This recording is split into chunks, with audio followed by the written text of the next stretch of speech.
Hello friends, ओम श्री गणेशाय नमः। जय श्री कृष्ण। आप सभी का स्वागत है आपके अपने यूट्यूब चैनल पर।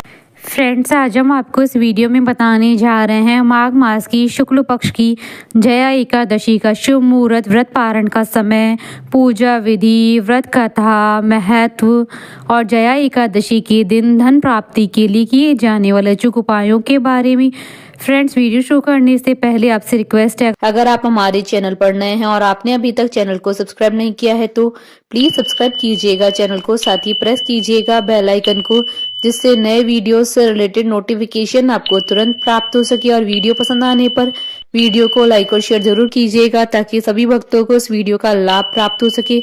और कमेंट बॉक्स में जय श्री कृष्णा जरूर लिखिएगा। हिंदू धर्म में एकादशी एक महत्वपूर्ण तिथि है। एकादशी व्रत की बड़ी महिमा है। पद्म पुराण के अनुसार स्वयं महादेव जी ने नारद जी को उपदेश देते हुए कहा था कि एकादशी महान पुण्य देने वाली होती है। एकादशी प्रत्येक महीने में 2 बार आती है, एक शुक्ल पक्ष में, दूसरी कृष्ण पक्ष में। पूर्णिमा के बाद आने वाली एकादशी को कृष्ण पक्ष की एकादशी और अमावस्या के बाद आने वाली एकादशी को शुक्ल पक्ष की एकादशी कहते हैं। जो भक्त एकादशी के दिन उपवास करते हैं वे उपवास के नियमों का कड़ाई से पालन करते हैं तथा अगले दिन सूर्योदय के बाद ही उपवास समापन करते हैं। एकादशी व्रत के दौरान सभी प्रकार के अनाज का सेवन वर्जित होता है। जो लोग किसी कारणवश एकादशी व्रत नहीं रखते हैं उन्हें एकादशी के दिन भोजन में चावल का प्रयोग नहीं करना चाहिए तथा झूठ व परनिंदा से बचना चाहिए। जो व्यक्ति एकादशी के दिन विष्णु सहस्त्र नाम का पाठ करता है उस पर भगवान विष्णु की विशेष कृपा होती है। हिंदू पंचांग के अनुसार माघ महीने के शुक्ल पक्ष की एकादशी को जया एकादशी कहते हैं। इस एकादशी को अजा एकादशी भी कहते हैं। जया एकादशी को बहुत ही पुण्यदायी एकादशी माना जाता है। यह एकादशी का व्रत करने से सभी तरह के पापों से मुक्ति मिल जाती है। शास्त्रों के अनुसार इस एकादशी का व्रत करने से मनुष्य को भूत प्रेत पिशाच से मुक्ति मिल जाती है। मान्यता के अनुसार जो कोई भक्त जया एकादशी की व्रत का पालन सच्ची श्रद्धा के साथ करता है उसे पुण्य की प्राप्ति होती है। इस दिन भगवान विष्णु का पूजन करने से सभी प्रकार के दोषों से मुक्ति मिलती है। इस दिन विष्णु जी की पूजा की जाती है। उन्हें पुष्प, जल, अक्षत, रोली तथा विशिष्ट सुगंधित पदार्थ अर्पित किए जाते हैं। इस दिन व्रत करना बेहद फलदायी होता है। मान्यता है कि जो व्यक्ति इस दिन व्रत करता है उसे भूत प्रेत पिशाच जैसी योनियों में जाने का भय नहीं रहता है। इससे व्यक्ति को उसके सभी कष्टों से मुक्ति मिल जाती है। हिंदू धर्म ग्रंथों में इसका महत्व बहुत अधिक बताया गया है। इसका उल्लेख भव्योत्तर पुराण और पद्म पुराण में भगवान कृष्ण और राजा युधिष्ठिर के बीच बातचीत के रूप में मौजूद है। इस दिन दान पुण्य का बहुत अधिक महत्व है। इस दिन जो व्यक्ति दान करता है वो कई गुण अर्जित करता है।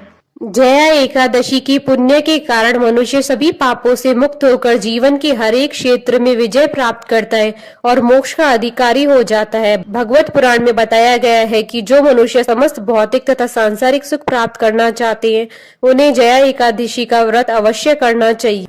फ्रेंड्स, अब आइए जानते हैं जया एकादशी के शुभ मुहूर्त के बारे में। हिंदू पंचांग के अनुसार साल 2025 में जया एकादशी का व्रत 8 फरवरी 2025 शनिवार के दिन है।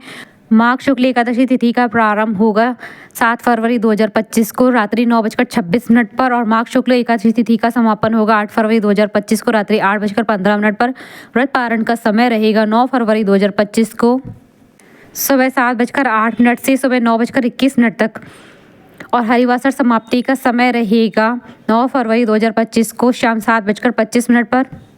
और इस दिन रवियों का शुभ संयोग भी बन रहा है। रवियों का प्रारंभ होगा 8 फरवरी 2025 को सुबह 7:08 से शाम 6:07 तक। इस योग में भगवान विष्णु जी की पूजा करने से घर में धन धान्य की वृद्धि होती है और सभी मनोकामनाएं शीघ्र ही पूर्ण होती है। फ्रेंड्स, अब आप हमारे चैनल पर ज्वाइन बटन को दबाकर हमारे चैनल के मेंबर भी बन सकते हैं। हम हमारे चैनल के मेंबर्स की कमेंट्स को टॉप प्रायोरिटी पर रखकर उनका रिप्लाई करते हैं। फ्रेंड्स, अब आइए जानते हैं जया एकादशी की पूजन विधि के बारे में। जया एकादशी व्रत के लिए उपासक को व्रत से पूर्व दशमी के दिन ही एक ही समय सात्विक भोजन ग्रहण करना चाहिए। व्रती को संयमित और ब्रह्मचर्य का पालन करना चाहिए। प्रातः काल स्नान के बाद व्रत का संकल्प लेकर धूप, दीप, फल और पंचामृत आदि अर्पित करके भगवान विष्णु की श्री कृष्ण अवतार की पूजा करनी चाहिए।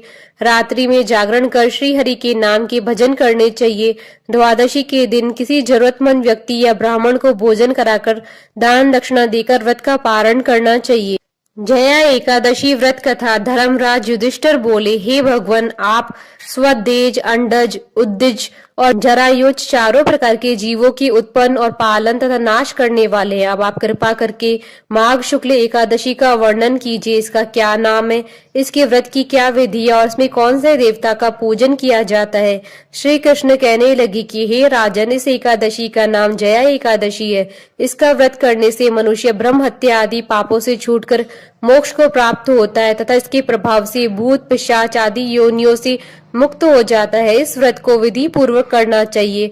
अब मैं तुमसे पद्म पुराण में वर्णित इसकी महिमा की एक कथा सुनाता हूँ। देवराज इंद्र स्वर्ग में राज करते थे और अन्य सब देवगण सुख पूर्वक स्वर्ग में रहते थे। एक समय इंद्र अपनी इच्छा अनुसार नंदन वन में अप्सराओं के साथ विहार कर रहे थे और गंधर्व गान कर रहे थे। उन गंधर्वों में प्रसिद्ध पुष्पदंत तथा उसकी कन्या पुष्पवती और चित्रसेन तथा उसकी स्त्री मालिनी भी उपस्थित थे। साथ ही मालिनी का पुत्र पुष्पवान और उसका पुत्र माल्यवान भी उपस्थित थे। पुष्पवती गंधर्व कन्या माल्यवान को देखकर उस पर मोहित हो गई और माल्यवान पर काम बाण चलाने लगी। उसने अपने रूप, लावण्य और हाव भाव से माल्यवान को वश में कर लिया। हे राजन, वह पुष्पवती अत्यंत सुंदर थी। अब वे इंद्र को प्रसन्न करने के लिए गान करने लगे, परंतु परस्पर मोहित हो जाने के कारण उनका चित्त भ्रमित हो गया था। इनके ठीक प्रकार न गाने तथा स्वर ताल ठीक न होने से इंद्र इनके प्रेम को समझ गया और उन्होंने इसमें अपना अपमान समझकर उनको शाप दे दिया।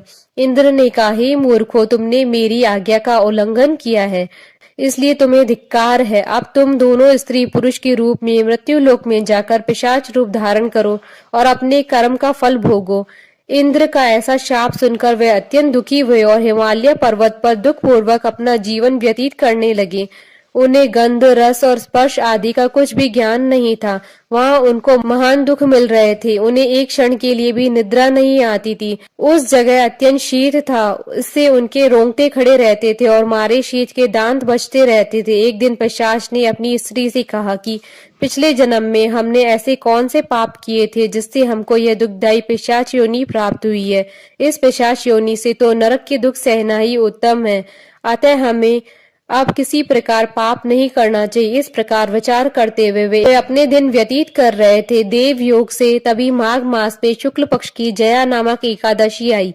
उस दिन उन्होंने कुछ भी भोजन नहीं किया और न ही कोई पाप कर्म किया, केवल फल फूल खाकर ये दिन व्यतीत किया और सायंकाल के समय महान दुख से पीपल के वृक्ष के नीचे बैठ गए। उस समय सूर्य भगवान अस्त हो रहे थे। उस रात को अत्यंत ठंड थी, इस कारण वे दोनों शीत के मारे अति दुखित होकर मृतक के समान पड़े रहे। उस रात्रि को उनको निद्रा भी नहीं आई। हे राजन, जया एकादशी के उपवास और रात्रि के जागरण से दूसरे दिन प्रभात होते ही उनकी पिशाच योनि छूट गई। अत्यंत सुंदर गंधर्व और अप्सरा की देह धारण कर सुंदर वस्त्र आभूषणों से अलंकृत होकर उन्होंने स्वर्ग लोक को प्रस्थान किया। उस समय आकाश में देवता उनकी स्तुति करते हुए पुष्प वर्षा करने लगे। स्वर्ग लोक में जाकर इन दोनों ने देवराज इंद्र को प्रणाम किया। इंद्र ने इनको पहले रूप में देखकर अत्यंत आश्चर्यचकित हुआ और पूछने लगा कि तुमने अपनी पिशाच योनि से किस तरह छुटकारा पाया, सो अब बतलाओ। माल्यवान बोले कि हे देवेंद्र, भगवान विष्णु की कृपा और जया एकादशी के व्रत के प्रभाव से हमारी पिशाच देह छूटी है। तब इंद्र बोले कि हे माल्यवान, भगवान की कृपा और एकादशी का व्रत करने से न केवल तुम्हारी पिशाच योनि छूट गई है, वरन हम लोगों के भी वंदनीय हो गए, क्योंकि विष्णु और शिव के भक्त हम लोगों के वंदनीय हैं, अतः आप धन्य हैं। अब आप पुष्पवती के साथ जाकर विहार करो। श्री कृष्ण कहने लगे कि हे राजा युधिष्ठिर, इस जया एकादशी के व्रत से बुरी योनि छूट जाती है। जिस मनुष्य ने इस एकादशी का व्रत किया है उसने मानो सब यज्ञ, जप, दान आदि कर लिए।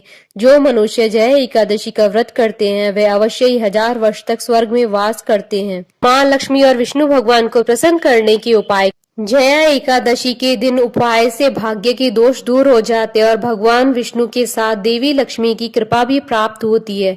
भगवान विष्णु को पीले फूल अर्पित करें। घी में हल्दी मिलाकर भगवान विष्णु को दीपक करें। पीपल के पत्ते पर दूध और केसर से बनी मिठाई रखकर भगवान को चढ़ाएं। एकादशी की शाम तुलसी के पौधे के सामने दीपक जलाएं। भगवान विष्णु को केले चढ़ाएं और गरीबों को भी केले बांट दें। भगवान विष्णु के साथ माँ लक्ष्मी का पूजन करें और गोमती चक्र और पीली कौड़ी भी पूजा में रखें। बोलिए माता लक्ष्मी की जय, भगवान विष्णु की जय, सनातन धर्म की जय।